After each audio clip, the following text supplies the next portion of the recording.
You can start, Kavita. So, welcome all friends, especially Ashutosh and Dhanya Rajendran. Meher, of course, is our in-house expert and also for the public at large. We welcome all of you at this critical moment of India where first they took away the lawyers and through Bhima Koregaon, the trade unionists, then they took student activists, and now they've come big way for journalists. And who's next? That's all. That's something that we all keep asking. My job today is only to welcome you. I'm not too great. Wherever I think I can pitch in, I will definitely talk and give my view. So I hand over to Geeta Seshu, a journalist herself, with the Bombay PUCL. I'm very glad that Geeta agreed. Like all journalists, shy, unless you are a visual journalist, you agree to moderate, otherwise you're shy. But Geeta agreed this time, looking at my condition, I can't even state full sentences. तो साथियों सभी का स्वागत है इस बैठक में, इस दौर में, जब एक बार फिर एक और समूह के पीछे ये राज बिल्कुल ही निरंकुश होके पीछे पड़ा है. लोकतंत्र बचेगा, पता नहीं बचाना है. तो आप सबका स्वागत है. Gita. Thank you, Kavita. As all of you could make out from this very quick introduction that Kavita gave us, her voice, as well as the voices of people in PUCL and elsewhere, is very, very important and needs to be strengthened. And like I told her, we can't afford to have her threaten her voice just for this meeting, which is why I've stepped in at the very last minute.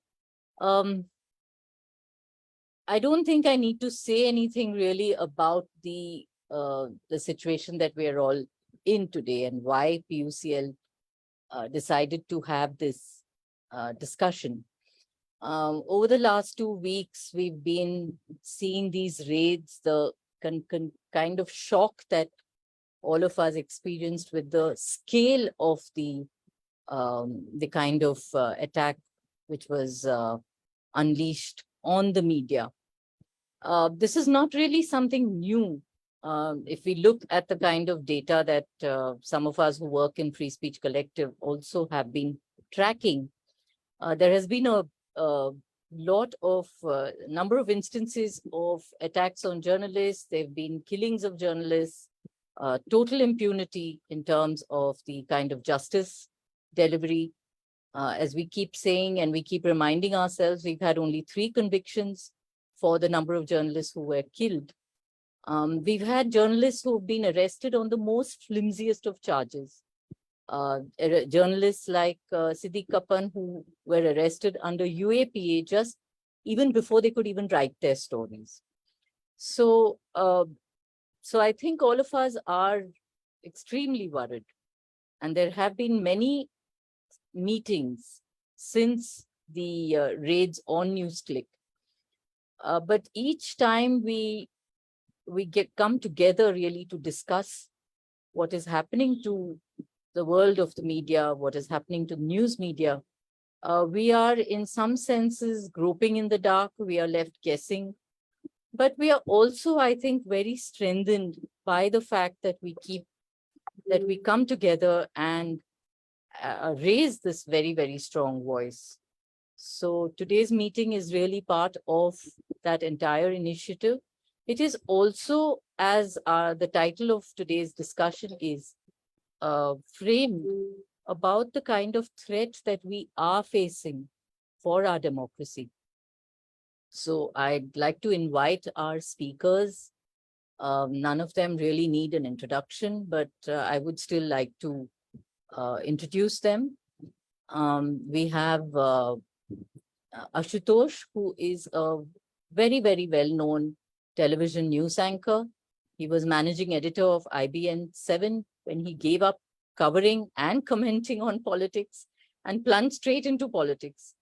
But fortunately for the media, he returned to journalism and he's now editorial director of Satya Hindi, which is an independent news portal. So I'll invite Ashutosh now to speak to us about the situation and what he sees as the big threat to our democracy. Ashutosh. I think you'll have to unmute yourself. हाँ जी. बहुत बहुत बहुत बहुत शुक्रिया. कविता ने मुझे कहा था कि हिंदी में बोलना है, तो मुझे हिंदी में बोलना है या इंग्लिश में बोलना है? नहीं, हिंदी में बोल दी. जैसी आप लोगों के ऊपर परमिशन हो. मुझे नहीं मालूम कि मैं जो कुछ बोलने जा रहा हूँ वो उसकी वजह से मुझे कल या आज देर रात को पुलिस मेरे घर पहुंचेगी या नहीं पहुंचेगी, और मुझे कल आप लोगों को छुड़ाने के लिए जेल जाना पड़ेगा नहीं जाना पड़ेगा. ये बात मैं इसलिए कह रहा हूं क्योंकि यही आज की तारीख की सबसे बड़ी विडंबना है. हम लोगों को बोलने के पहले कम से कम कई बार ये सोचना पड़ता है कि दरअसल जो बोल रहे हैं क्या वो सरकार को पसंद आएगा, सरकार को पसंद नहीं आएगा. ये जो एक डिफाइनिंग लाइन पिछले 8-9 सालों में अंदर जो हमारे जैसे लोगों के दिमाग में घुसी है, ये पहले कभी नहीं थी. तो इसलिए हम लोगों को बहुत करीने से कई चीजों को सोचना पड़ेगा, कई चीजों को देखना पड़ेगा, और तब हम शायद किसी निष्कर्ष पर पहुंच पाएंगे. और ये जो कुछ भी हो रहा है ये बहुत सिस्टमेटिक तरीके से हो रहा है. इसमें बिल्कुल ऐसा नहीं है कि किसी एक सरकार ने अचानक कोई आदमी खड़ा हो गया और उससे तय किया कि नहीं हमको प्रेस के ऊपर किसी तरीके की किसी कंट्रोल करना है या नहीं. ऐसा कुछ नहीं है. जो 2014 में मैं बार बार इस बात को कहता हूं कि एक जो फंडामेंटल डिफरेंस है जिसको शायद हमारे बीच के बहुत सारे लोग इस बात को नहीं समझते हैं और उनको वाकई में समझने की जरूरत है कि 2014 और 1947 ये दो ऐसी तारीखें हैं जिनको मैं बहुत गंभीरता के साथ लेता हूं, क्योंकि 1947 में जो सत्ता का हस्तांतरण था, जो ट्रांसफर ऑफ पावर, वो ब्रिटिशर्स से इंडिया का था. एक पैराडाइम शिफ्ट था, एक टोटल एक हिस्टोरिकल इवेंट था अपने आप में. उसके बाद जो हमारे यहाँ जो सरकारें बदली हैं वो एक सरकार से दूसरी सरकार के बीच में तबादला हुआ है, एक पार्टी से दूसरी पार्टी के बीच में तबादला हुआ. मोर और लेस हमारी जो एक कंसेंसस था, एक जो आम राय थी डेमोक्रेसी को लेकर, ह्यूमन राइट्स को लेकर, कॉन्स्टिट्यूशनलिज्म को लेके, फेडरलिज्म को लेके, इंडिपेंडेंस ऑफ जुडिशरी को लेके, वो मोर और लेस चाहे वो जितनी पॉलिटिकल पार्टीज रही उनके बीच में एक था. लेकिन 2014 में जो मैंने कहा 1947 की तुलना में सिंपल सिर्फ ट्रांसफर ऑफ पावर नहीं था. It's not a simple transfer of power. It's basically ये इसे मैं कहता हूं कि एक विचारधारा से बिल्कुल दूसरी विचारधारा का ट्रांसफर ऑफ पावर हुआ है. उसके पहले जो कंसेंसस था डेमोक्रेसी को लेकर, जो वॉइस ऑफ जो फ्रीडम एक्सप्रेशन को लेकर था, वो सब के सब एक अलग विचारधारा का हिस्सा था. 2014 में जो ट्रांसफर ऑफ पावर हुआ है वो एक डिफरेंट तरीके का की क्या अंडरस्टैंडिंग्स और सोच को लेकर हुआ है.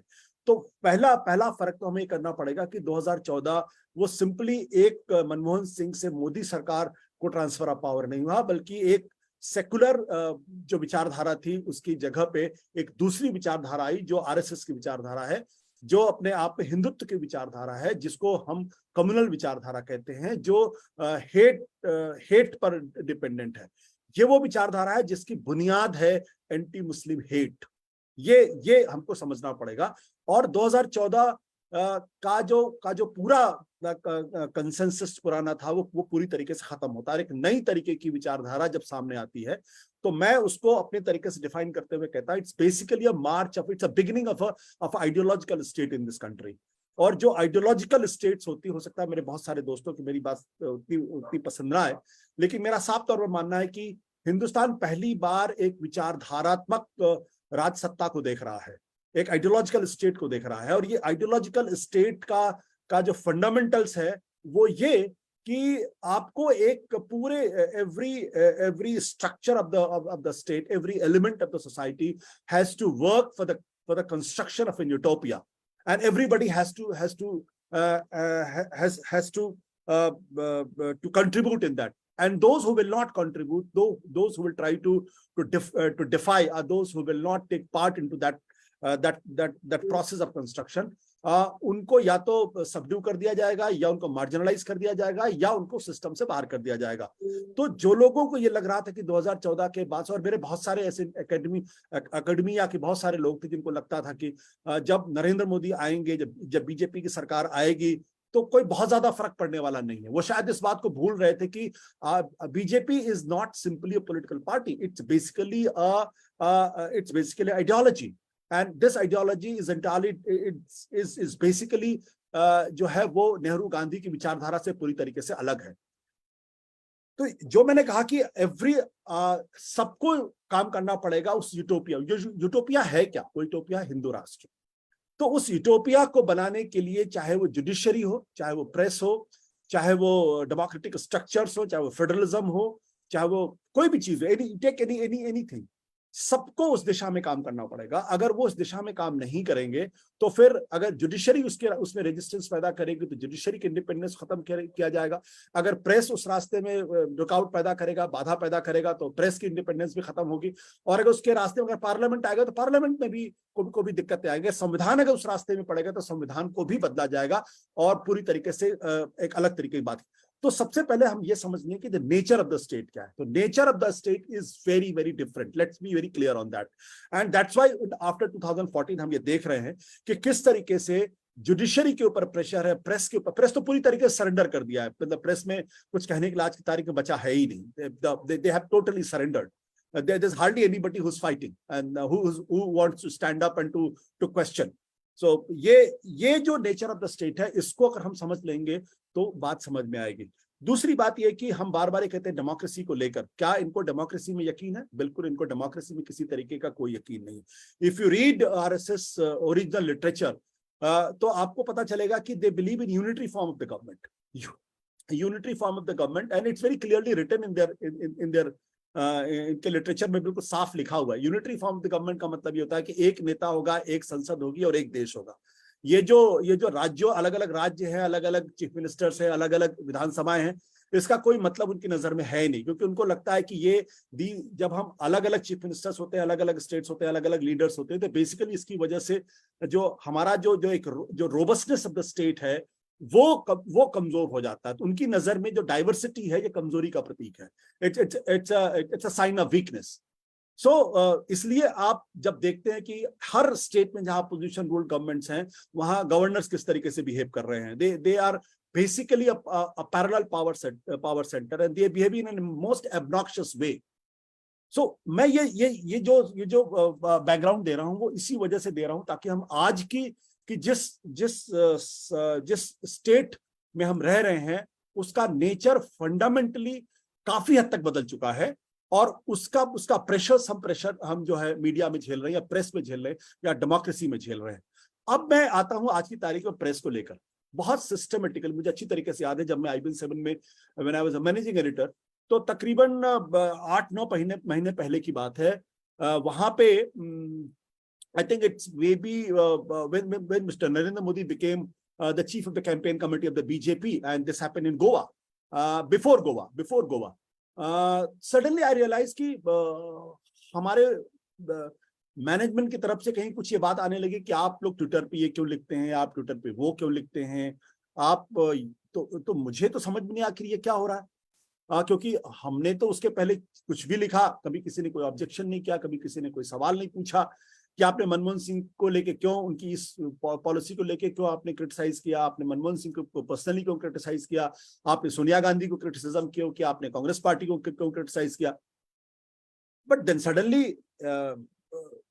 हमें लगा कि नहीं, आप लोग एडिटर्स हैं, और चूंकि एडिटर्स हैं इसलिए आप जो कुछ कहते हैं वो आपके व्यू पॉइंट को रिफ्लेक्ट करता है, और रिफ्लेक्ट करता है तो उससे थोड़ी सी कहीं ना कहीं दिक्कत पैदा हो सकती है।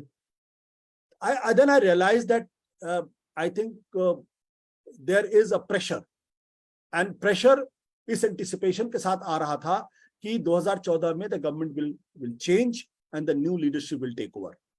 So this pressure which we are feeling today, वो pressure 2013 से ही आना शुरू हो गया था, and I know for fact that वो कितना था, क्योंकि हर दिन कहीं उसके ऊपर हमको तमाम चीजें दी जाती। अब 14 के बाद से बहुत सिस्टमेटिकली जो पुराना प्रेस स्ट्रक्चर था, उसको उसको उसको डिसमेंटल किया गया और उसकी जगह हर जगह पे अपने अपने लोगों को खड़ा किया गया, चाहे वो एडिटर्स के लेवल पे हो। आज की तारीख में there is hardly any editor जिसका अपॉइंटमेंट, और मैं जोर देके कहता हूँ जिसका अपॉइंटमेंट जो है आज की मेन स्ट्रीम टेलीविजन चैनल्स में, मैं अखबारों की बात नहीं कर रहा हूँ।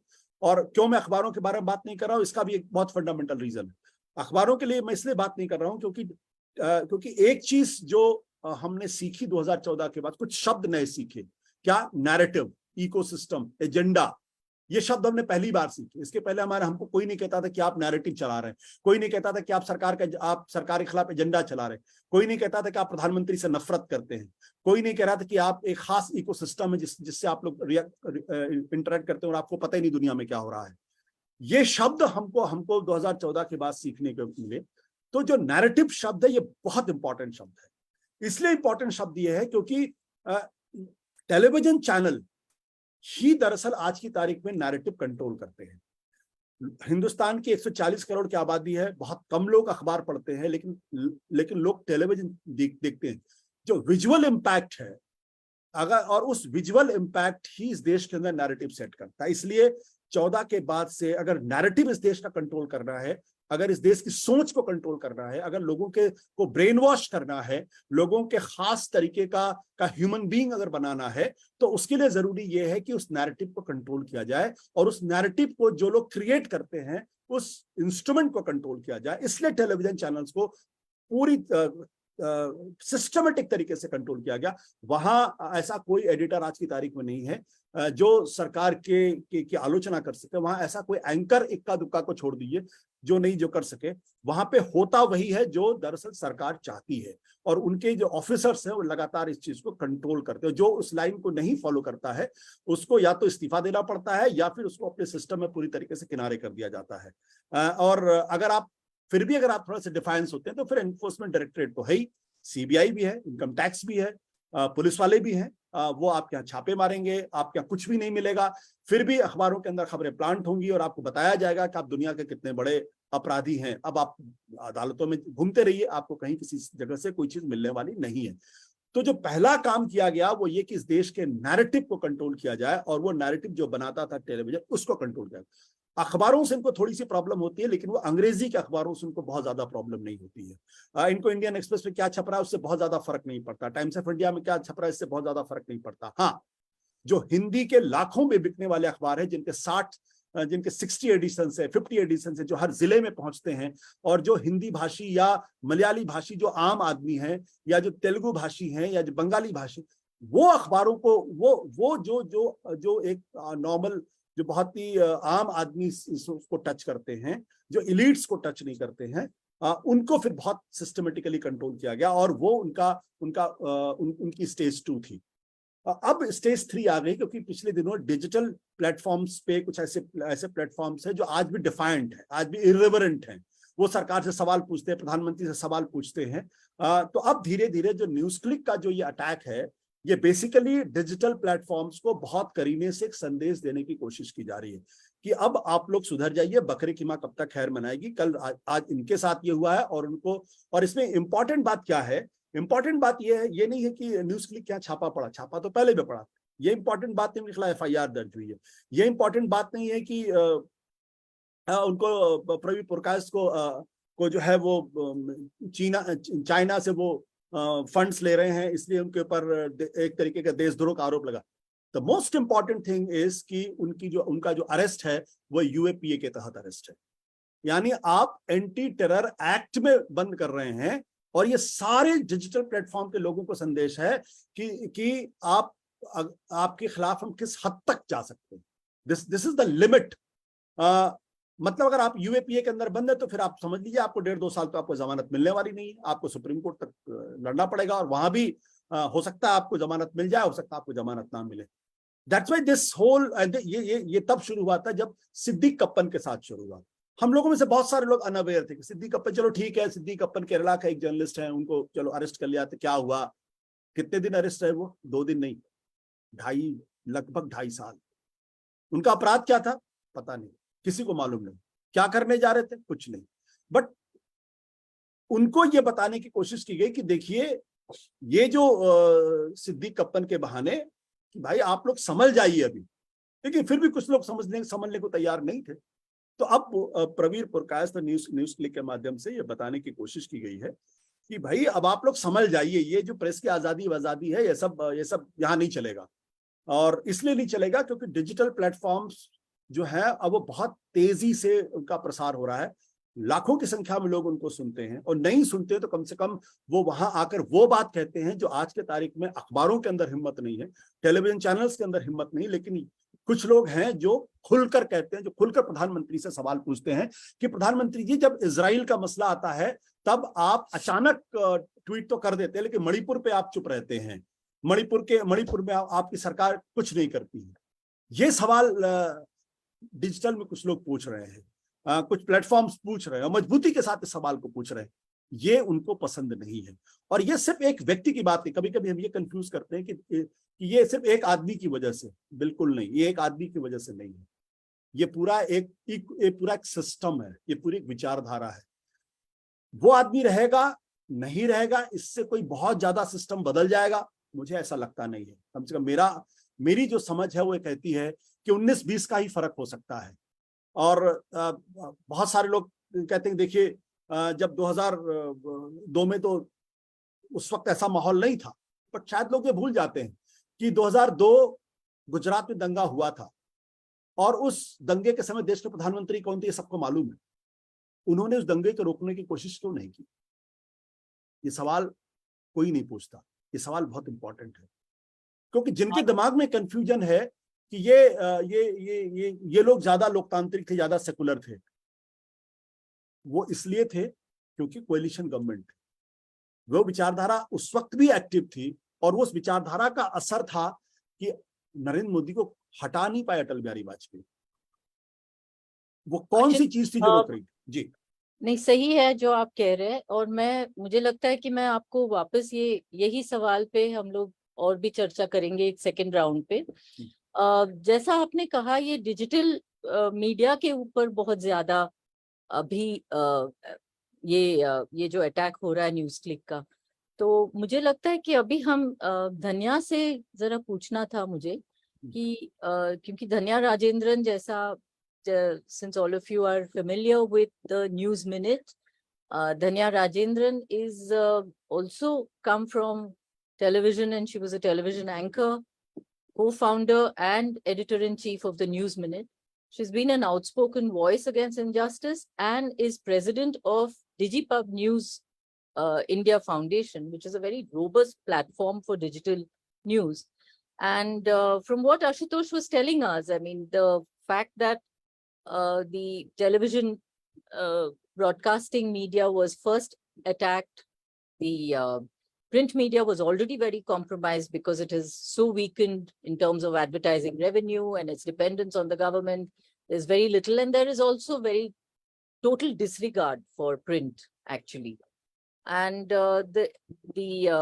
last, from 2019, I think we've been seeing a very, very systematic attempt to regulate digital news and digital news platforms. There is not just regulation in terms of the kind of raids that have been carried out against digital news platforms, but also cases against them, the intermediary guidelines which DigiPub has challenged, and of course the many multiple ways in which digital news is being regulated and being harassed and intimidated in India.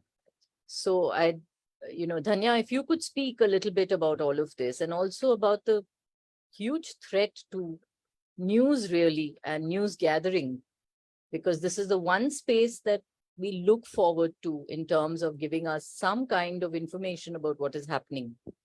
And also, of course, how it helps us to get information freely as a democracy.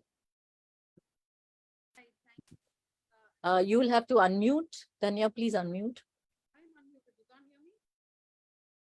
No, we can't hear you. We can't hear you. Can you?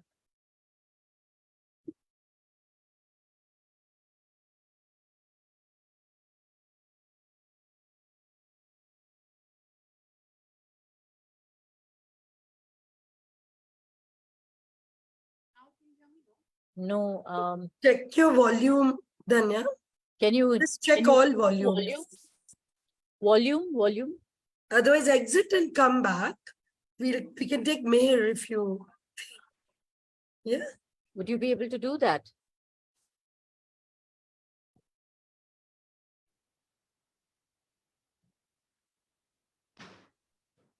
Hello? No, I think your Zoom microphone. Now we can hear you. Can you speak up a bit?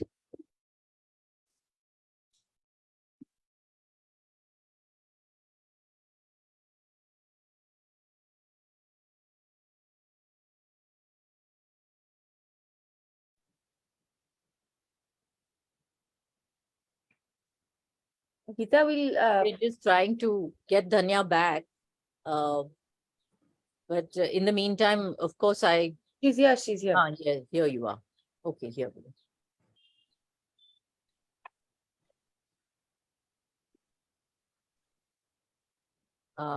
Yeah, okay, fine. I just used my phone. I think there's a problem with my laptop. So Geeta, thank you. Kavita, thank you. So first thing, I can't speak in Hindi. I mean, I can speak in Hindi, but you may not understand. So I will stick to English. I want to just stick to practical problems here because we are all talking about issues of press freedom and the larger issues. But since I'm from the digital media industry, I would also like to talk about the practical issues that we are facing now. The first is that I've been a journalist for 20 years, and the last 20 years I've sat through many training classes on how to write stories, how to write headlines, etc. It's for the first time that I actually, not just me, a lot of journalists attended trainings as to how to keep mobile safe, how to keep laptops safe, how to ensure that when there is a raid or when there is a search or arrest, what do you do? What is the SOP?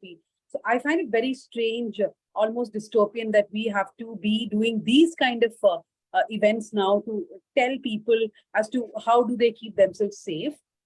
Now, as far as digital media is concerned, as Geeta said, the Modi government targeting the digital media did not start yesterday or day before. It has been consistent. It has been going on for many years. In fact, one reason why DigiPub, the launch of DigiPub happened is because we were then expecting that the government would bring in rules. I'm talking about a few years earlier when ministers like Smriti Irani and Prakash Javadekar used to always say in whatever events they were or any speeches that they made, that we are going to bring rules to control digital media.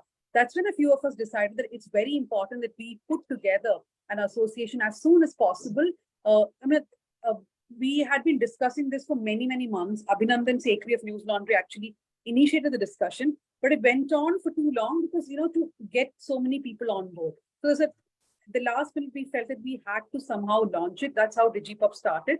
And I think immediately after that, we saw the government bringing in the digital media rules, which has been challenged by Wire, and I were the first people to challenge in Delhi High Court. Then we saw so many people challenging these rules across courts.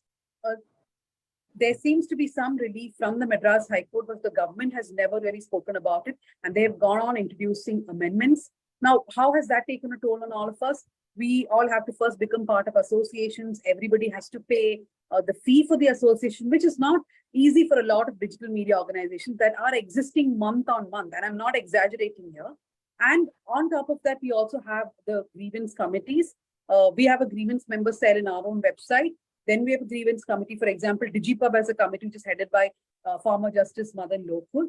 So all these are ways in which the government has ensured that we are just, somehow organizing something, following these rules, and one by one, the new amendments come.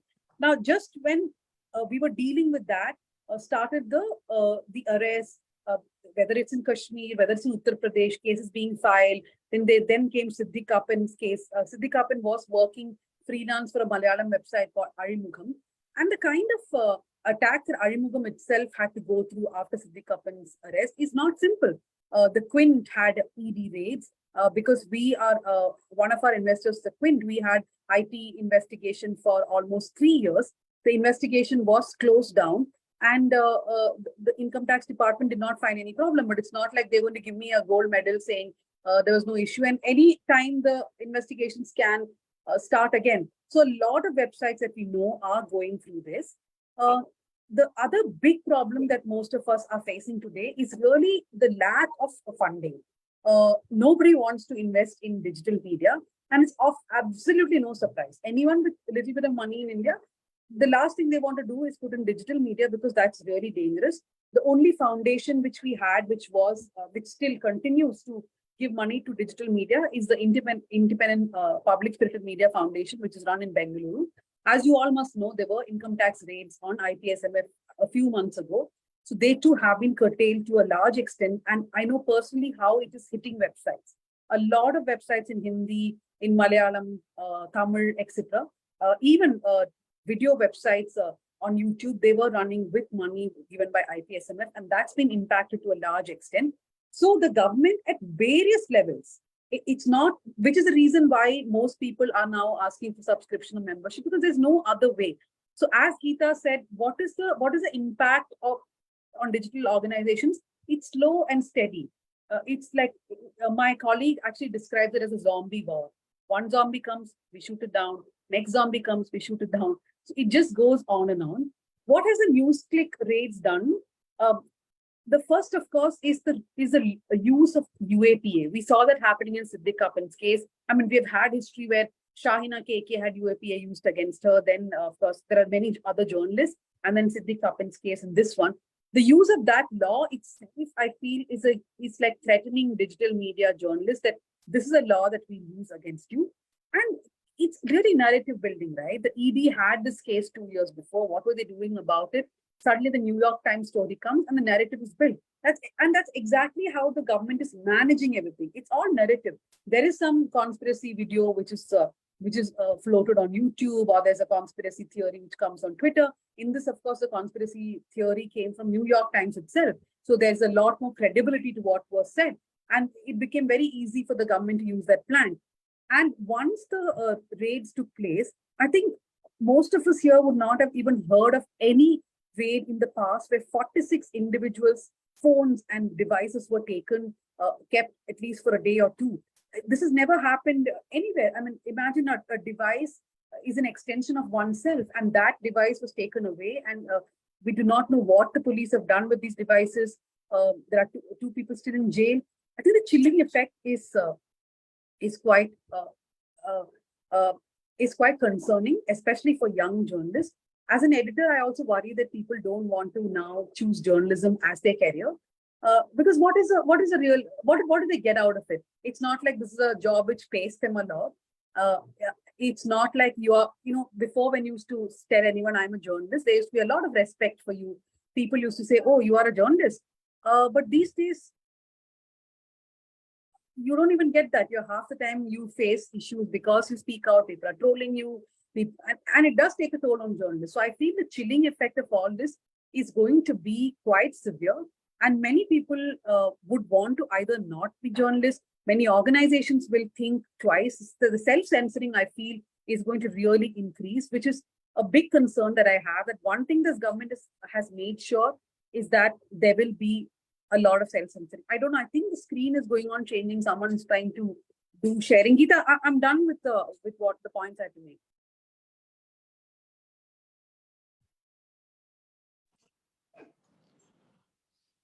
Geeta, you're on mute. Danya, just before you go off, one question is, what happens to the stories that need attention that digital media is giving us? Actually, there are lots of very good journalism that happens in digital media, and we have a government that is simply not listening to these stories. So I'll be posing that question to both you and to Ashutosh later, but I wanted to invite Mihir Desai here and to take off from what you were saying, Dhanya, about the way in which the government has brought in a lot of laws and guidelines to regulate digital news media. But apart from that, it is also using law and weaponizing the law in a very big way. And we've been documenting to a great extent this kind of lawfare that is happening. So along with what is happening with the current raids and why we are all here today, is the larger issue of the way in which the law is being made use of. So I'd like to invite Mihir Desai, who is a senior counsel with the Bombay High Court and also a very, very seasoned human rights activist and lawyer. He's also the president of PUCL Maharashtra, and Mihir has been fighting a number of cases in court as well as campaigning outside of court for human rights issues and for civil liberties of all citizens. So Mihir, if you could come in. Yeah, before I come in, I think Ashutosh was saying something and he was muted. No, I just wanted to say the screen is behaving very strangely. I think this has to be looked into. Yeah, definitely. We are checking it. There seems to be some screen sharing which is not being allowed. But Yeah, no, this is done. I mean, there's a bombing happening. Different kind of trolls are. It's just mischief. We've changed the settings. Let's just carry on. Okay. Okay, fine. Thanks. thought Thanks. so. Aishwarya for that. Thanks, Geeta. Let me Just start want by. to show how much we are being watched. Okay. Let me start by saying one thing that you see, as earlier it was mentioned by I think Ashutosh and also by Kavita and others that there have been also killings of journalists earlier. Violence has been used against journalists. That continues even now. Whether I mean, Gauri Lankesh is only one case. There are many other cases where violence has been used against journalists, including Shujat Bukhari in Kashmir. But what we see now today, much more, is use of the law in order to curtail the freedom of journalists. And normally this happens, you see, any majoritarian or any authoritarian, whatever label you want to put it to this government, the kind of government we have today, establishment we have today, would ordinarily use extra legal methods unless it feels that whatever legal methods it uses is going to have a stamp of approval from the judiciary. We are living in time when whatever legal methods that are being used against the journalists gets some kind of a stamp of approval from the judiciary. I mean, I remember about 10, 15 years back, we used to feel very happy that you get somebody out on, and you prevent somebody from going to jail by getting anticipatory bail. Today, you feel happy if after 5 years a person is released on bail. Okay? And I mean, so your standards, your benchmarks for what makes you feel happy, what doesn't make you feel happy, have also changed because of the kind of functioning of the judiciary. And this I'm talking about from lowest to the highest level. Okay, so from Supreme Court to the magistrate level. There is a continuous stamp of approval. Now, coming back to the issue which we are talking about today, I think there are 10 laws which are being used against journalists, okay, today, in order to ensure that their freedom is completely curtailed or they are under threat and they voluntarily, there is a chilling effect, etc., etc. Let me just delineate what these 10 laws are, and then if there is any further discussion, we can talk about that. The first law, which has traditionally been used against journalists, against both media, both visual as well as print media, is Section 500 of the Penal Code, which is basically dealing with defamation. Of course, defamation cases are mainly filed by people by private individuals. It's not so much by state, by private individuals who file defamation cases.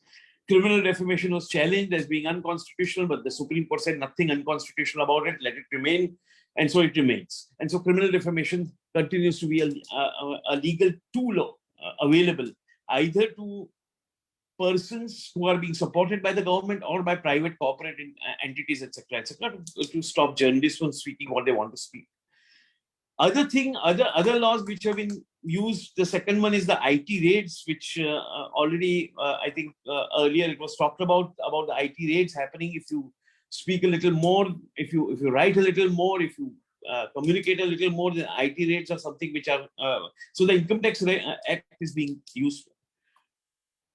The third is, of course, the FCRA, that is a Foreign Contribution Regulation Act, because a number of entities do take foreign funds. And even if the entities are not taking foreign funds legally, I mean, they are FCRA entities, even if the entities are not taking foreign funds, under Section 3 and 4 of the FCRA Act, there is a restriction on journalists receiving any foreign money. Okay? And that is being used against some journalists, saying that you are using, that you may not be an FCRA registered entity, but as an individual, you are receiving foreign money, which is contrary to what the FCRA says. So we are going against you. So that's the next law. Other laws are, of course, under Indian Penal Code itself. A lot of the people who are being charged are under 153A, that is causing disharmony among communities. 295A, religion, hurting somebody's religious feelings. 124A, which is sedition, was being used extensively till about a year back. Now, of course, because of the Supreme Court having granted a temporary reprieve on 124A, 153A is being used much more. That is causing disaffection amongst communities. As we saw, it is being used in Manipur also. It was used extensively. Similarly, now, as we see in the case of Newsclick, Prevention of Money Laundering Act is something which is now kicked in. Prevention of Money Laundering Act, again, like UAPA, has very, very stringent bail conditions. So both UAPA and PMLA are being used extensively. And I believe they are going to use PMLA much more. See, when PMLA came, ordinary offenses were not part of PMLA. Okay? Ordinary offenses were outside the PMLA's purview. And only certain limited offenses were part of PMLA. But over the years, it has been amended so that every kind of offense is being made part of PMLA. And therefore, if you are arrested under PMLA, then again the bail conditions are very, very harsh. It becomes very difficult to get people released on bail. So that's one thing. PMLA, UAPA, as was mentioned earlier, that's the next law, which is very extensively being used. You have now against, of course, in the Newsclick matter, UAPA being used. Then against Gautam, UAPA was Gautam Naulakha, who is also a journalist. We should not forget that against him also UAPA is being used. Irfan Mehraj from Kashmir, UAPA is used, and Venugopal from Telangana, against him also UAPA is being used. So all these, so UAPA, of course, as we know, UAPA is being used only for the purposes of putting people behind bars for a long, long period of time. Similarly, you have the Cable Television Networking Act of 1995 being used. That was a famous Madhyam case, which went up to Supreme Court where their uplink license was cancelled or suspended, not renewed, and it went to Supreme Court. Supreme Court, of course, granted them relief. And what is important in that matter, the Supreme Court actually observed, because one of the grounds on which their uplinking was prohibited, was the license was not given, was the ground that they have an anti-establishment stand. Namely, they are talking against UAPA, against AFSPA, against what was happening in COVID, etc., etc. And the Supreme Court said and being anti-establishment cannot be a ground not to allow news channels to carry on. So that was the other thing which was done. Lastly, the Information Technology Act, which is, of course, 66A, which was used initially, okay, of the Information Technology Act, which was used which provided that even causing annoyance to somebody can amount to an offense under the Information Technology Act. That has been struck down. But there are other sections under UAPA, under the Information Technology Act, like Section 69, which again is, while it starts by dealing with obscenity, it also deals with causing deprivation to somebody, not deprivation, deprivation in somebody's mind, etc., etc. So anything which is basically causing causing something which itself causes discomfort to the government, okay, is being now people are being charged under Section 69 of UAPA. Similarly, the other things which are being used by the government is, of course, people are being stopped from going abroad. Journalists are being stopped from going abroad. Rana Ayub had been stopped. Some others had been stopped from going abroad. So these are the kind of, so there is a whole architecture of law. Okay, of about at least 10 laws, apart from, of course, National Security Act, and apart from the local state acts like Chhattisgarh Public Security Act, or in Maharashtra, you have MOCOCA, Jammu and Kashmir, or Jammu and Kashmir Security Act, Public Safety Act. So apart from these local acts, these are the central laws. Okay? An entire architecture which has been created and which is weaponized completely, okay, against journalists of all three kinds, namely digital media, print media, and visual media. And in respect of digital media, there are newer and newer rules which come every 6 months. Now, of course, there is a rule which they want to bring out, which says that any narrative on the digital media which is incorrect, okay, according to the government, can be stopped. Okay, now that means ultimately everything will have to can be censored by the government. Anything you put on digital media can be censored by the government. Any narrative which is alternative to the to what the government's narrative is, to the establishment's narrative, can be stopped. And it is in this context, okay, that of course right now the Bombay High Court has temporarily stayed this this provision, but we don't know what will happen at the end of the day. So just going ahead from what all of you said earlier, there is a major attack going against the journalists. There are issues which were mentioned earlier, which I just flag because which I don't think we need to. This is not a workshop, so I'll just flag as to what do you do if somebody asks you for your phone? What do you do if a raid is conducted? Where is what can they take from you? Can they take my entire hard disk? Can they take only part of it? Can they demand that I should give my password? Can they not demand? Can I demand that they should give me a clone copy or a mirror image of the hard disk, or can I not demand? Can I demand that the hash value should be given or not demand? So these are issues, okay, which we need to go into also, because to be for our own safety, we need to be very clear about this. But since this particular meeting is not about that, so I won't talk about it except flagging those issues, which are very important, which we need to discuss much more also. So I guess that's what I wanted to say, that there is a whole architecture of law which is created. And what the government is doing is they are not necessarily always using extra legal means of attacking, physically attacking, threatening, etc., but using the law, because using the law gives a certain kind of legitimacy to that. And especially using the law when the courts are not going to stop them from using the law in a brazen way. Okay? They might release somebody after 2.5 years, 3 years, etc., etc. That's a different matter.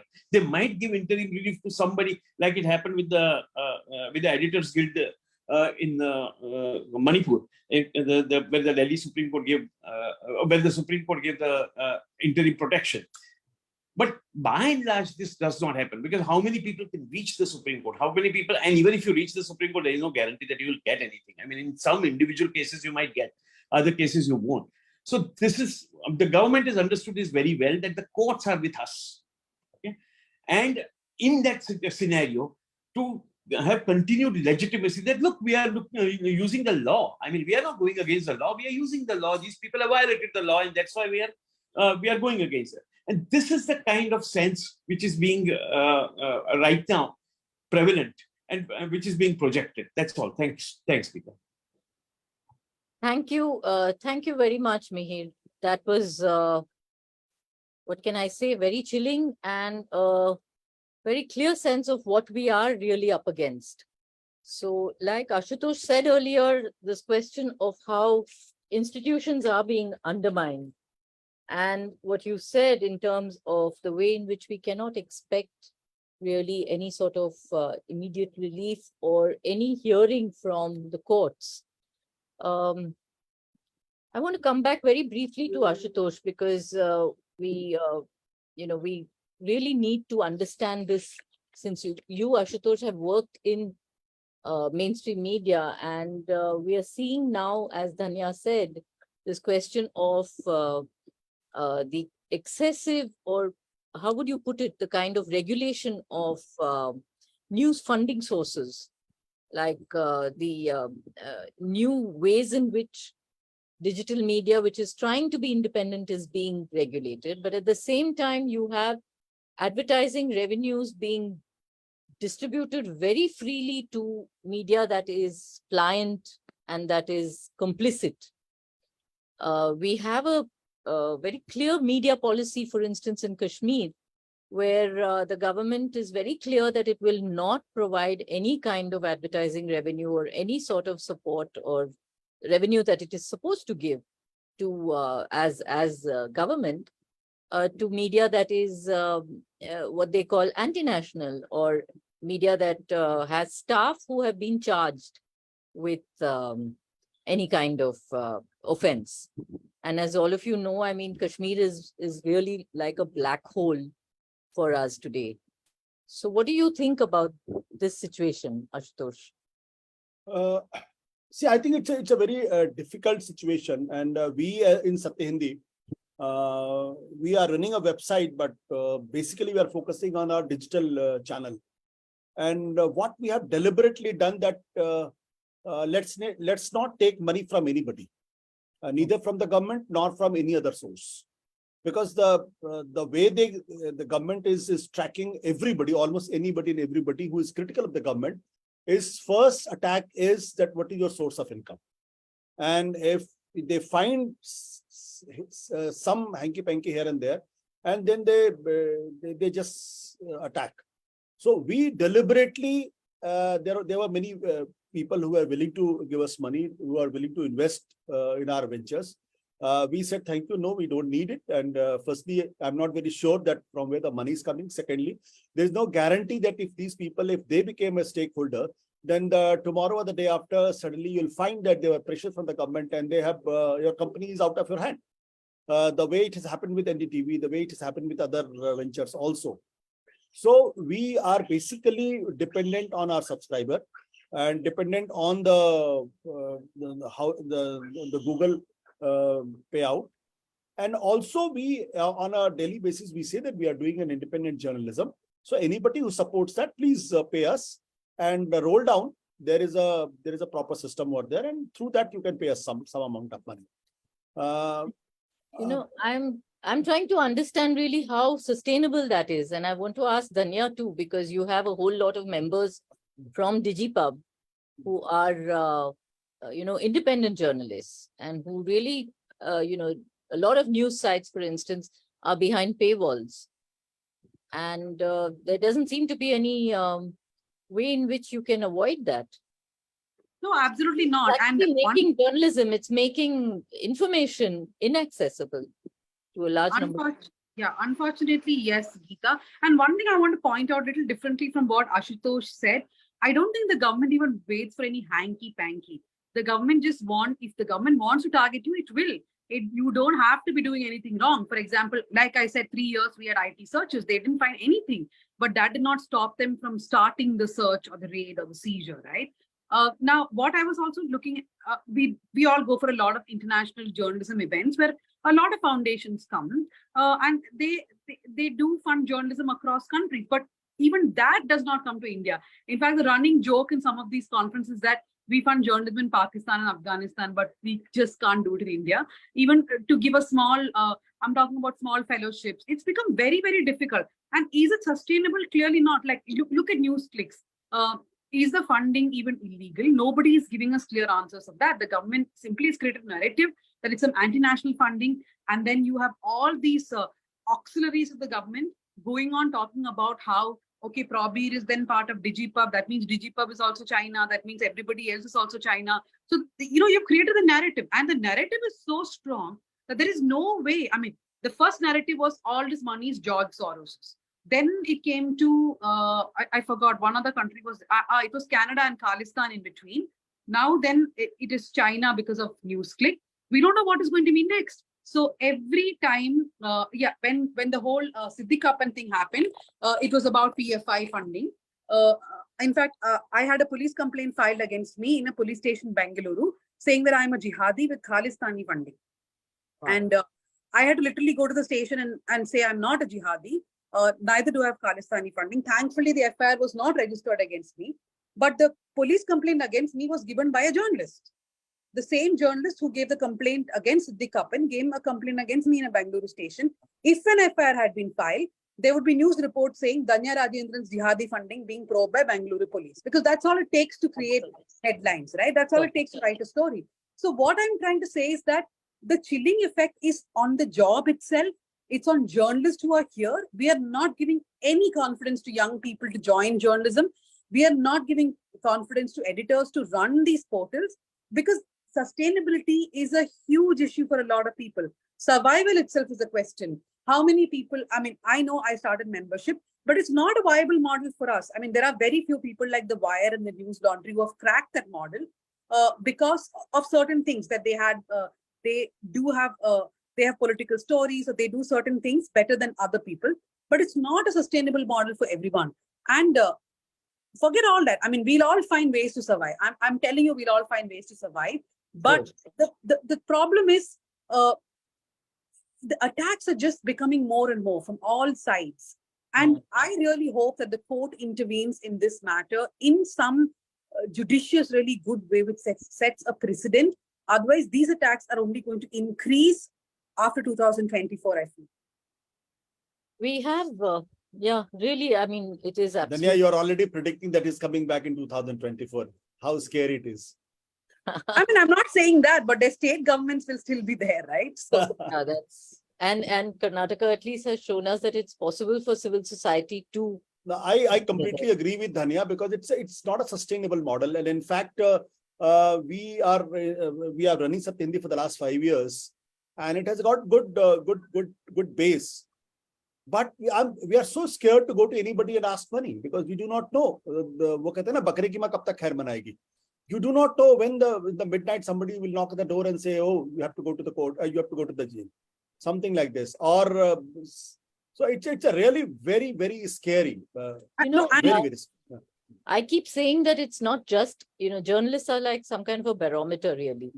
And we are seeing this kind of attack, not just on journalists, but also on, different artists, on writers, and what we saw with Arundhati Roy. There's a question here from a very good question. And I think, Mihir, if you could answer this, can we discuss briefly the largest suppression of free speech as seen by artists, authors, and such, especially Arundhati Roy, whose case was brought up after more than a decade, 13 years actually, to be precise. This question is from Pratham Basu. Yeah, very, very briefly. I mean, obviously,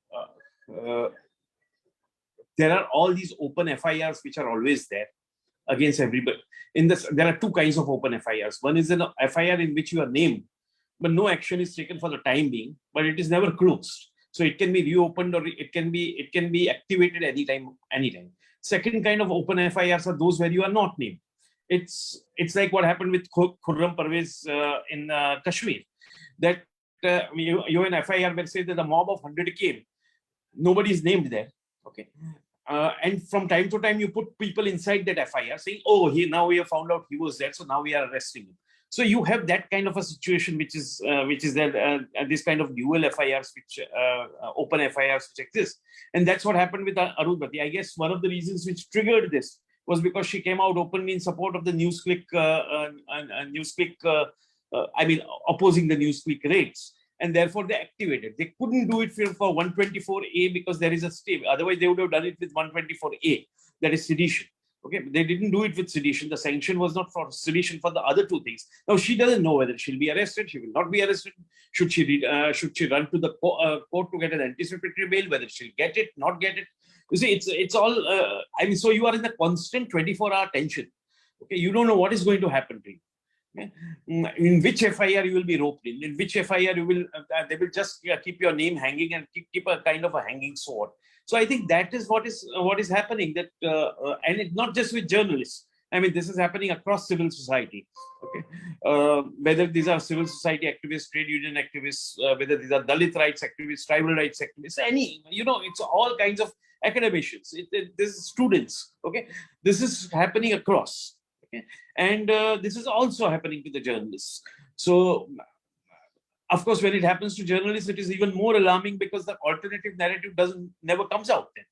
Then that is a problem. But so that is what is happening as far as Arundhati's case is concerned. I think it was because she took a strong stand, and they obviously wanted to target her at some stage or the other, and they found this an opportunity and they started targeting her. You are on mute, Geeta. Sorry. There's another question for you, Mihir, which which I think we can also ask Danya from DigiPub. Now that the government is going after freelancers, how do we safeguard ourselves as writers? Shouldn't there be some rules under which investigative agencies can demand from our gadgets and not seize it randomly?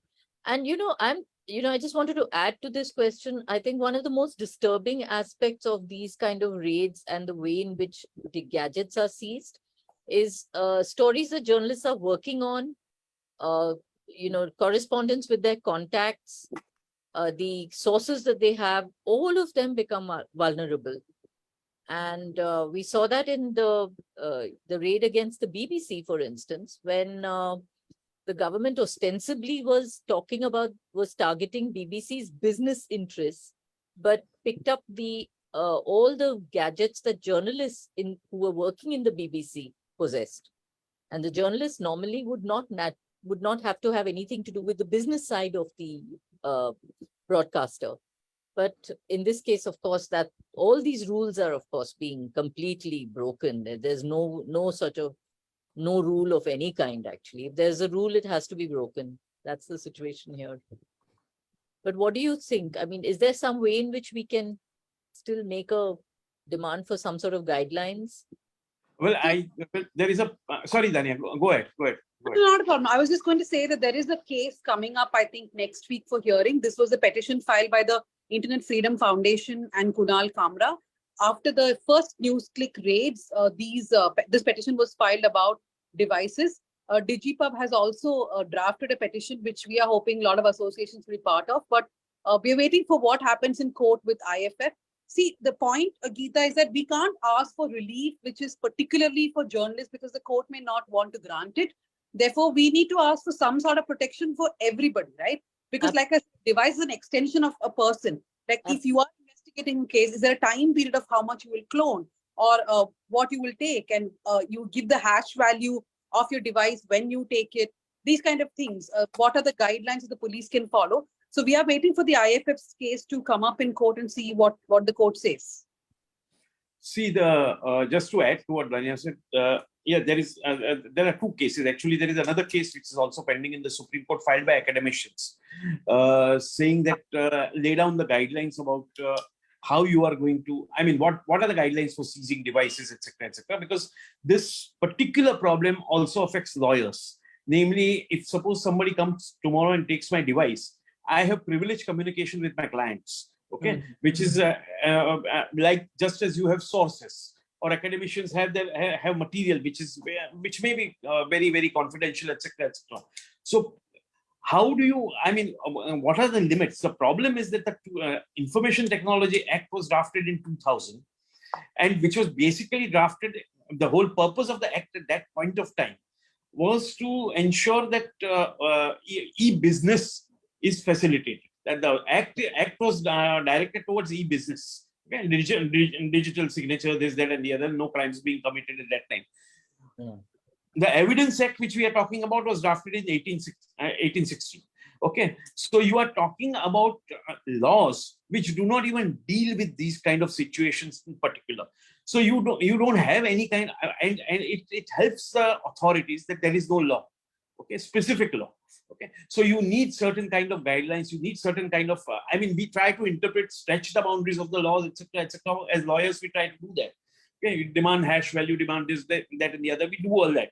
But beyond the point, okay, we need some kind of court's intervention, okay, to lay down, because the legislature is never going to do it. I mean, for them, it's better if the law, if there is no law, because then they can do what they want. So it's important that in these matters which are pending in the Supreme Court, some kind of guidelines are laid down as to what extent they can take away or devices, to what extent the information can be used from that, etc., etc. So I think that's something which is very important. Geeta, I want to add something here. Please. See, See, the larger issue is that this is basically a politico-ideological battle. And anybody who is seen as an enemy of that ideology, and they are targeted. And it doesn't matter whether there's a law, whether there's a rule, they are not bothered about it. Look at this about the bail thing. And Supreme Court has clearly laid down the guidelines in 2015, the Arnes Kumar versus the state of the Bihar case, that unless there is a case that somebody is going to get more than 7 years of jail, you don't have to put him in custody. But it is not even followed. Supreme Court again reiterated in 2018, Supreme Court again reiterated in 2022. And Supreme Court itself says that lower courts are scared to give bail. Now, there is a clearly defined bail provision, very clearly defined, that even the IO can be hauled up, even the magistrate can be hauled up, but nobody is following it. And Supreme Court, unless Supreme Court intervenes and Supreme Court punishes these IOs, unless Supreme Court punishes these magistrates, but Supreme Court is not doing it. So, see, when you know that executive and the legislature is on their side, unless judiciary realizes that in the garb of rules and regulation, these investigating agencies are used to suppress and kill democracy in the country, unless they realize, it's very difficult. They can lay down the rules, but nobody is going to follow this. At the max, what will do? They will take my phone call. They will take my phone, laptop, and everybody. I will go to the court and say they have done something which is wrong, which is not as per the law. So the court will hear it. 3 months will take. By the time 3 months, I'm dead. So that's what I'm saying. It's not about rules. It's about how they are misusing rules through agencies to suppress any voice of dissent. So it's a more of political ideological battle. So very clearly, we need a much larger sort of alliance, I think, of people who are fighting back and pushing back. There's a question here from Harshit, who's an advocate. And this is, I think, the right time to raise it after what Ashutosh said. Isn't there a time to create a concerned lawyers and journalists organization to save democracy? An organization which is constantly working on the ground. And I think that's what PUCL is trying to do. But to ask you, Danya, DigiPub has also been taking up this. Do you think that we can have a sort of network of lawyers? Because one of the big things that came up in the Newsclick raid is that many of the young journalists, many people who were raided, had no access to lawyers, didn't even know what kind of legal rights they had at that point of time, when that dawn knock took place, when that. So what kind? That definitely is a necessity. In fact, I believe that all kinds of people, of course, beginning with lawyers and journalists, have to come together. In fact, when I go for any protests in Bangalore as a journalist or as someone taking, but I always feel it's the same group of 50 people who keep coming for every event. I don't know if that's a story in every city and every town, but I feel like, are we not expanding beyond those people on the ground, right? Who are we? Are there more young people coming for this? Are people understanding? Are we continuously talking to an echo chamber? These are things that I worry about.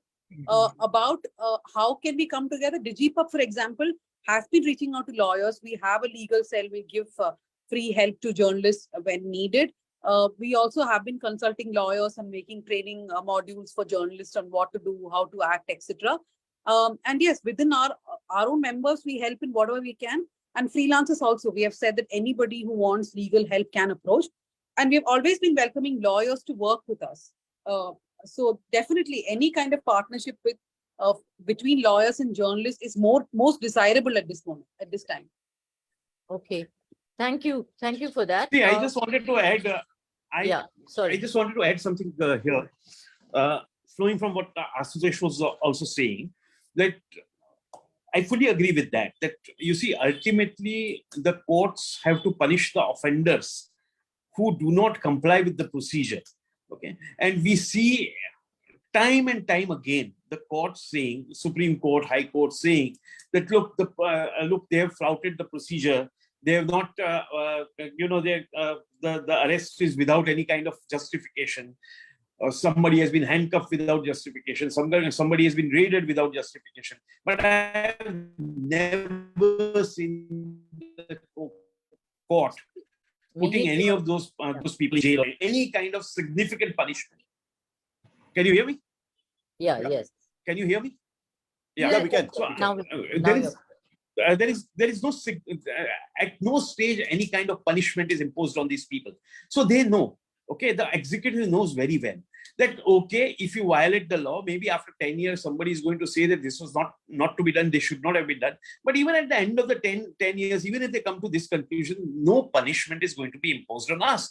So it really doesn't matter. Second thing is, I just wanted to say, the kind of directions you need from the court, the kind of orders you need from the court are the kind of orders which was passed recently under the PMLA Act, where the Supreme Court said very categorically, of course it was under PMLA, in Probir's case the High Court said it doesn't apply to UAPA, but at least in respect of PMLA they said that if at the time of arrest you are not given grounds of arrest in writing, okay, the arrest itself is illegal and the person has to be released. Now that's a clear-cut direction. That if at the time when you take a device, okay, you are not giving the hash value, okay, or you are not giving a clone copy, then the device has to be returned forthwith.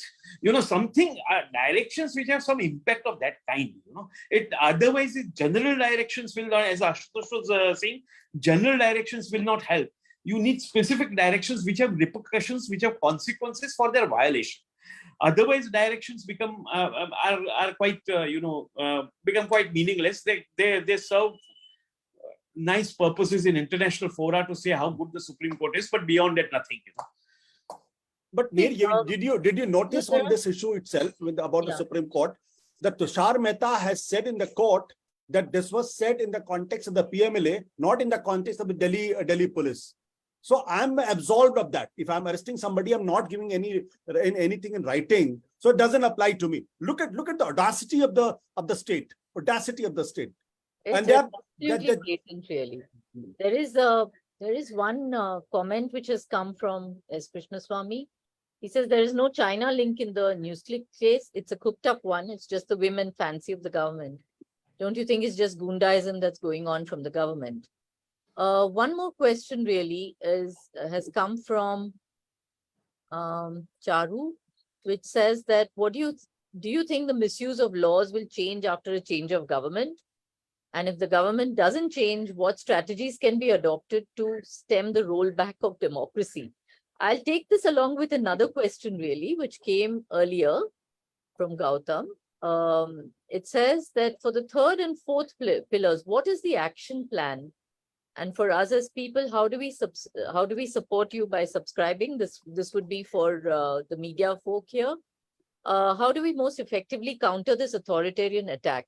Not opinion speeches, but because there is too much of the feeling of futility. So please give us action points, please.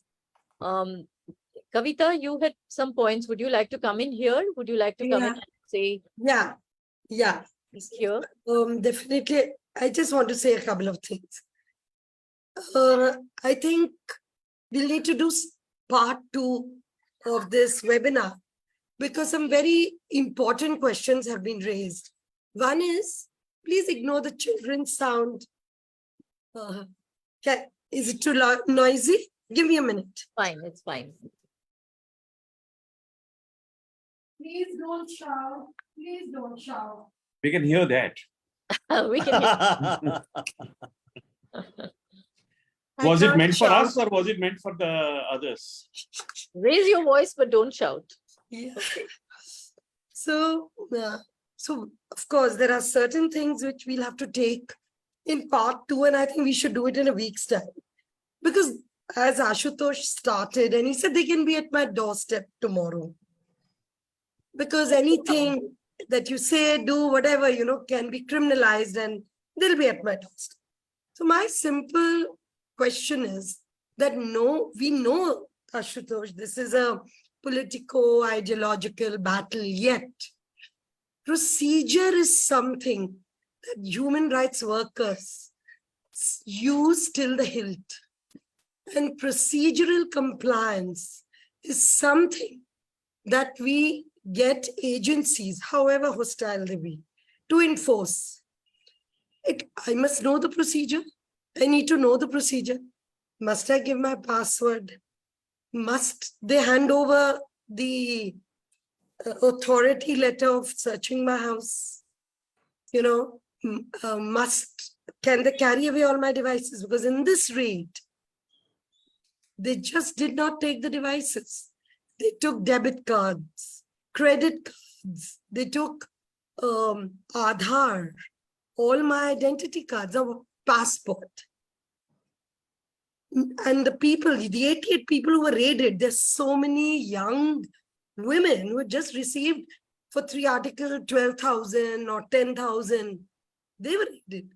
So I feel that, I mean, of course, not everybody will be able to educate, but this is something that we need to do in all establishments, media unions, media. I know DigiPub did one. I also got into it soon after the first Sunday, after the raids you all had done. But I think this needs to be done quite extensively. We need write-ups. We need, how do I protect myself? What is the procedure? So at least I can write a few things which can help me at a later point. So this is something that the PUCL can undertake. And I think we should, and I think we have somebody like Mir and many others, Suresh, Arvind, and a host of lawyers, and understanding from the various experiences of the use of UAPA since, you know, Binax and then Batla House. We've seen every generational shift of the UAPA. So this is something that we can create a checklist. And this is something that we need to train. Secondly, somebody was saying just towards the end also, that what about, you know, journalist unions and other unions coming together, journalists, probably lawyers and many others. Let us go back to where PUCL started. Who was the first general secretary when the PUCLDR became PUCL? It was Arun Shourie. Arun Shourie, because at that point, every different institution realized that if they don't save democracy as the first agenda, they won't be able to run the newspaper. In the 26 people who found, there's a resolution of 26 people. There are so many journalists, even from Kerala. So but over a period of time, we saw very few journalists in the PUCL anyway. You know, lawyers would, it's more their home organization. Yes, lawyers would. Trade unionists, maybe, maybe not. Academics also drifted. It was a large number of academics. Rajani Kothari, he was the president of the PUCL for 4 years when Who Are the Guilty was done. So lawyers, journalists, academics. So I think it's time we started a collaboration in a very, very meaningful way.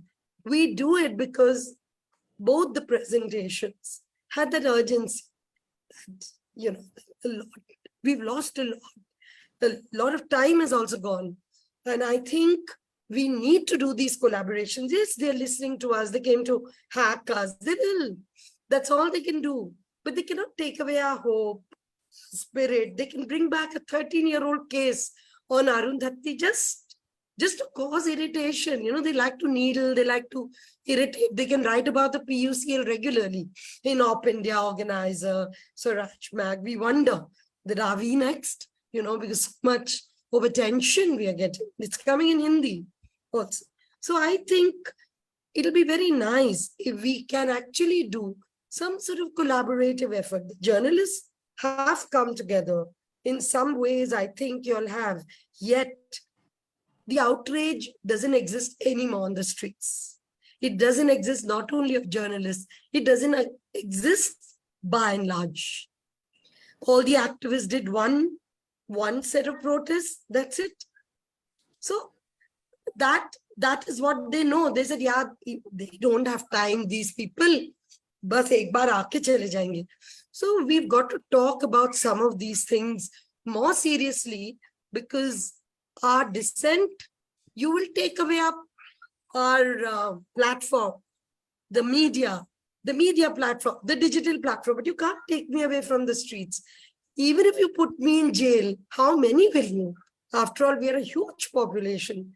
So those are some of the things which we need to bring in. And because we are on a PUCL platform, I think PUCL is also not mass-based. We also have to collaborate on some of this, on some of these things. So these are some of the points that I wanted to share before you conclude, Geeta. Thank you. Thank you. Thank you so much, Kavita, for that. We definitely need to have larger networks and alliances across the board, because we are all definitely under attack. I mean, there's no question of that. We've been seeing this very systematically since 2014, like Ashutosh said, when there was such a change in the way in which the government began to deal with all manner of dissent. In this process, we are also seeing a sea change in our, the way in which the environment is being destroyed. We are seeing other laws also that are completely being changed or whittled down. So it's not only about what is happening with journalists and with the media. It's also about other kinds of other areas, Forest Rights Act, whether you talk about the RTI, and just about every other law that we have known and we have seen as part of the democracy that we do celebrate for the last 75 years, more than 75 actually. So this is really a disturbing, very, very big time in our lives, really, a very major sea change that we are going to see in the way in which democracy and democratic institutions are going to be reshaped even as we speak. I think we can ask for just one round of very short comments from all our three panelists for today, and then we can just one very small comment, I'm sorry, but along with Newsclick, there's another set of academics who have been taken, roped in, and that's through PADS. Professor Bettini Roy and Dilip Simian and many others. So we should realize that that's not connected to what they're trying to say. They're trying to say that if Newsclick tried to build in any kind of destabilization, this letter shows, but they're independently working. And then there is a third set I don't want to name. So there are not just journalists, they brought in some others also to try to make a point. So we'll have to see that texture in the way they've tried to bring in others.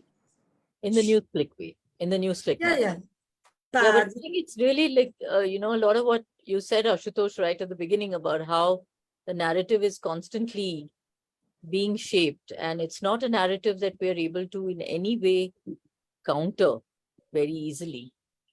And like Dhanya said earlier, of course, the narrative keeps changing. As you counter it, there's a fresh narrative that comes in the way. So Ashutosh, if you could just give us very final comments, and then Dhanya and... No, I think a lot of things has already been said. What we pursue as a policy is that as transparent as we could get. We have been told from many channels that my books are being inquired and everything. We said, okay, whatever you want to do, you do it. At my level, in my team, we all are aware of it, and we try to be as transparent as possible. And we try to as open with our subscriber and every. That's the only way out, because we know, and I think we all realize that if they want to do something against us, they can do anything. They're not bothered about which law, which rule. Absolutely not. And we will not get any justice from the lower courts unless one reaches to the Supreme Court. So we should be mentally prepared for that. Otherwise, there's no way that we should do journalism. And so we have to be, and especially because we live in Delhi and we belong to Delhi, and here there is there's a lot of too much hostility. In fact, too much hostility we feel, and at times you get a lot of threatening calls and mails and all that. So the only thing which is saving us is that we are very, very transparent, and we invite that anybody can come and see whatever we have. We are not scared of anybody. We are not bothered about anybody. We are not doing anything which is going to harm us. That's the only thing. We hope that this, not like Dhanya, that you think he's expecting 2024, they'll come back again. Dhanya, what do you have to say? I didn't say they will come back into I just said things will get, I mean, I like to think of things getting tougher and tougher because we have to anticipate it, right? For me, couple of things, I agree with what Kavita said. We have to get more people to understand what's really happening. That is really, even a year ago, I've seen who we call liberal progressives react saying, let's not give them any attention. Let's not make them more popular than they are. Let's not talk about the crap they do. I think we are beyond that. They're way more popular than us. Their reach is much more than us. The narratives they create are more stronger than ours. I mean, we are not creating narratives. I'm just saying, but I mean, we have to react to every small thing now. We have to have strength in numbers. There is no other way possible. And if we keep ignoring, saying that, no, it's okay, like Op India, for example, all the kind of things that they write, their reach is growing every month. The number of Indians who are reading Op India, that reach is growing every month. So how are we going to counter that? There are a lot of people who believe that, right? So we can't keep saying, let's ignore, let's ignore. Personally, I have now started filing cases. First one is done, going for the second one, because I don't know what else to do, how to stop this. It's difficult for every person to do that. It's a decision I took because I don't see any other way in which I can stop at least a few people from continuously doing this. So we have to understand that strength is in numbers. People have to come together more. People have to build solidarities, or it's going to become tougher for each of us. Mihir? Yeah, just very few things. Just one or two things. I think it's true that they will use all kinds of laws to target people, journalists and others. At the same time, it is important for us to be fully informed and be strategic and tactical about what can they do, what they cannot do. And therefore, being fully informed about what our rights also is something which I think is something which we should look at. While the courts may not be today, the problem is today that you don't have much of a choice but to go to court. Today is not the time of mass movements pressurizing the establishment. Okay. Today are not the times when the mass movements are pressurizing the establishment or something like that. Courts are one avenue open for people to get some redressal of their grievances. And I think if you put sufficient pressure on the courts, they also at times wilt, and they also at times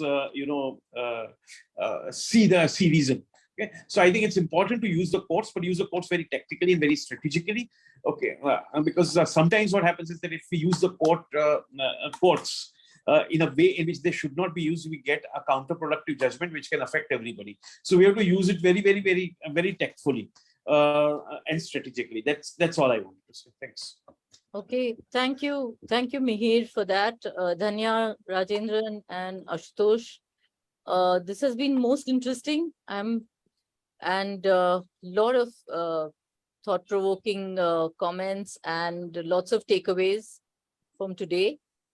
We will have to build on all of this. We will have to build on every one of this and definitely amplify our own understanding, our own voices, and the stand that we want to take going forward, because we really need to fight for information, for the right to information, for the right to access of information, for the right to be informed, and for the right to inform as a starting point. As I think a lot of you all have also made these comments, and members of our very, very active set of participants who have been giving us a lot of comments in the chat. As somebody said, this is really about the media, and it's also about all citizens. So thank you so much. Thank you, all of you, for this. Thank you. And Kavita, yes, please make the Know Your Rights books. That'd be very helpful. Thank you. Good. Thank you. Dhanya, close the Facebook.